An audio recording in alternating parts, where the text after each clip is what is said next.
আসসালামু আলাইকুম ওয়া রাহমাতুল্লাহি ওয়া বারাকাতুহু।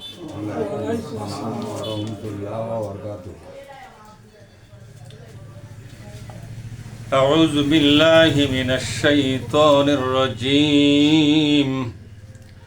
বিসমিল্লাহির রহমানির রহিম। يا أيها الذين آمنوا اتقوا الله وذروا ما بقي من الربا إن كنتم مؤمنين। আমরা আল্লাহর দরবারে শুকরিয়া আদায় করি, বলি আলহামদুলিল্লাহ। সালাত এবং সালাম বিশ্বনবী মুহাম্মদুর রাসূলুল্লাহ সাল্লাল্লাহু আলাইহি ওয়াসাল্লাম। সম্মানিত ভাইয়েরা, আমি আপনাদের সামনে পবিত্র কোরআনে সূরা আল বাকারা থেকে 278 নম্বর একটা আয়াত পড়ে শোনালাম। বিশ্বনবী মুহাম্মদুর রাসূলুল্লাহ সাল্লাল্লাহু আলাইহি ওয়াসাল্লামের প্রতি লাখো কোটি দরুদ এবং তার প্রতি আমরা কৃতজ্ঞ, ঠিক না? আমি যে আয়াতটা পড়েছি, পঠিত আয়াতের আপনাদের সামনে বাংলা তর্জমা সহ কিছু আলোচনা পেশ করব। ওমা তৌফিকি ইল্লা বিল্লাহ। আল্লাহ বলছেন, ইয়া আইয়ুহাল্লাযীনা আমানু, হে ঈমানদারগণ। ঈমানদার বলতে কারা? যারা 7টি বিষয়ের প্রতি পূর্ণ ঈমানের ঘোষণা দিয়েছেন। আল্লাহর প্রতি বিশ্বাস,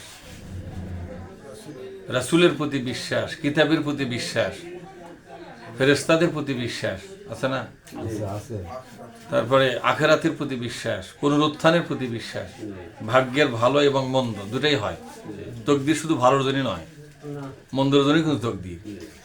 অনেকেই ভালোটা মেনে নেয়, মন্দটার জন্য আর একজনকে দোষারোপ করে। আসলে মন্দটাও তকদির, ভালোটাও, দুটাকেই বিশ্বাস করে। কিতাবের প্রতি বিশ্বাসের মানে হলো আমি আজ থেকে কিতাবের কথা মেনে চলব, তার অঙ্গীকার করা। আল্লাহর প্রতি বিশ্বাসের মানে হলো আল্লাহ একজন আছে, এটা স্বীকৃতি দেওয়ার নাম কিন্তু ঈমান নয়। আল্লাহর কথা মেনে চলতে আমি আজ থেকে বাধ্য। আমি ওয়াদা করতেছি, আমি শপথ করতেছি, আমি অঙ্গীকার করতেছি যে একমাত্র আল্লাহ পাকের হুকুমের বাইরে আমি আর যাব না। হুকুম মেনে চলার জন্য আজকে অঙ্গীকার করলাম। এই অঙ্গীকার যারা করে এদেরকে বলা হয় মুমিন। বিশ্বনবীর প্রতি ঈমানের অর্থ হলো যে আমি বিশ্বনবীর প্রতিটি কথা মেনে চলবো এবং তিনি হবেন আমার একমাত্র নেতা। বিশ্বনবী যেমন ধর্মীয় নেতা, বিশ্বনবী তেমন রাজনীতির নেতা। অর্থাৎ বিশ্বনবীর রাজনীতি ছাড়া পৃথিবীর কোনো মানুষের রাজনীতি আমি করব না। এর উপর একটা অঙ্গীকার করা, শপথ করা। এই শপথ না করা পর্যন্ত বিশ্বনবীর প্রতি ঈমান এনেছেন, এই ঈমানটা গ্রহণযোগ্য হবে না। ক্লিয়ার হচ্ছেন কি আপনারা? বিশ্বনবীর প্রতি ঈমান গ্রহণযোগ্য তখনই হবে যখন আপনি বিশ্বনবীকে জীবনের সকল বিষয়ে আদর্শ নেতা হিসাবে কবুল করবেন। আমাদের বাংলাদেশের মুসলমানদের একটা দুর্ভাগ্য, সেটা হলো বিশ্বনবীকে তারা ধর্মীয় নেতা হিসেবে মানে, রাজনীতি নেতা হিসেবে মানে না। বলেন মানে? অথচ কোরআন শরীফের কথা আল্লাহ কিন্তু বলে দিয়েছেন যে মা আতাকুমুর রাসূলু ফাখুযুহু ওয়া মা নাহাকুম আনহু ফান্তাহু। তোমাদের কাছে আমার রাসূল যা দিচ্ছে এটা গ্রহণ করা তোমাদের জন্য একটি ফরজ। এটা কিন্তু নফল নয়, এটা ফরজ। আর যা নিষেধ করেছেন এই নিষেধাজ্ঞা মেনে চলাটাও আপনার আমার জন্য ফরজ।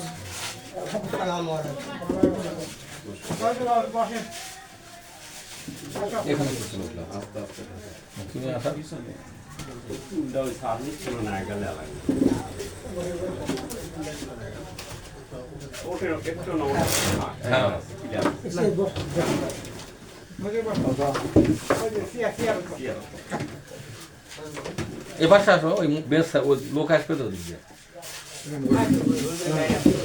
হ্যাঁ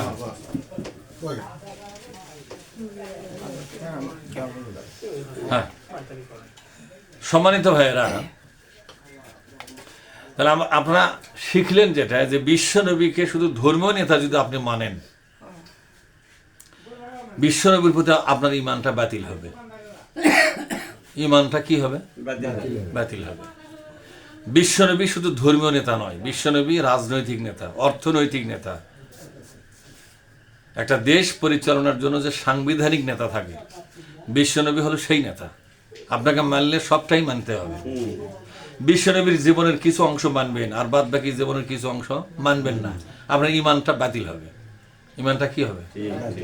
যেমন বিশ্বনবী 13 বছর ছিল মক্কায় নবী হিসাবে, আপনি সেটা মানবেন। কিন্তু বিশ্বনবী যে মক্কা থেকে মদিনাত যাওয়ার পরে 10 বছর রাষ্ট্রপতি ছিল, রাষ্ট্রীয় নেতা ছিল, রাজনৈতিক একমাত্র নেতা ছিল, এটা আপনি মানবেন না। আপনার ইমানটাকে ক্লোজ করা হবে, ক্যান্সেল করে দেওয়া হবে। বলেন তো, বাংলাদেশের যত নামাজি লোক আছেন, বাংলাদেশের যত নামাজি লোক আছে, সব নামাজি কি বিশ্বনবীর রাজনীতি করে? বলেন, করে? বিশ্বনবীকে রাজনীতির নেতা মনে করে নাকি বাংলাদেশের কোন সলিমদ্দি হলো তাদের রাজনীতি নেতা? আল্লাহ পাক কি বলেছেন দেখেন, ওয়ামাই ইউশাকিকির রাসূলা মিন বাদি মা তাবায়্যানা লাহুল হুদা ওয়া ইয়াত্তাবি গায়রা সাবিলিল মুমিনিনা নুওয়াল্লিহি মা তাওয়াল্লা ওয়া নুসলিহি জাহান্নাম ওয়া সাআত মাসীরা। কোন আল্লাহু আকবার। আয়াত শেষ হবে, নিজের দায়িত্বে জোরে বলবেন আল্লাহু আকবার। বুঝেননি কথা? তাতে আপনার ভেতরে যে শয়তান গুডুগুডু করতেছে, এই শয়তানটা আপাতত অন্তর থেকে কি হবে? বের হয়ে যাবে না, কিছুক্ষণ সরে থাকবে। তো আপনি যদি ঘন ঘন আল্লাহু আকবার না করেন, শয়তান খুব খুশি হবে যে তোর মধ্যে আমরা বসেছি, যাক আরামে থাকার একটা সুযোগ হলো। আর যদি শয়তান আরামে থাকার সুযোগ না দিবে, আয়াত শেষ, পুষে মেরে দেবেন আল্লাহু আকবার। পারবেন না? আল্লাহ পাক বলছেন, ও বান্দা, তোমার কাছে আমার চূড়ান্ত নির্দেশনামা আমি প্রেরণ করেছি, পাঠালাম। ওই নির্দেশের মধ্যে ছিল আমার নবীকে জীবনের সব বিষয় নেতা বলে মানতে হবে।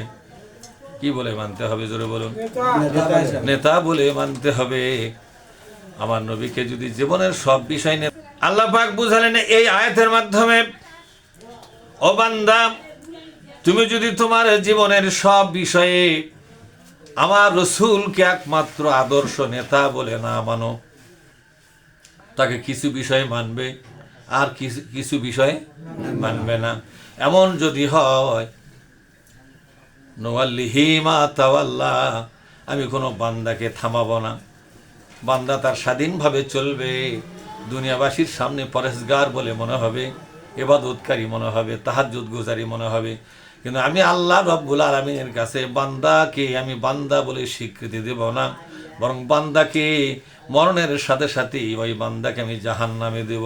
ওয়া নুসলিহি জাহান্নাম, বলেন, ওয়া নুসলিহি জাহান্নাম, আমি তাকে জাহান্নামে দেব। আমার নবীকে যদি রাজনীতির ময়দানে নেতা বলে না মানে।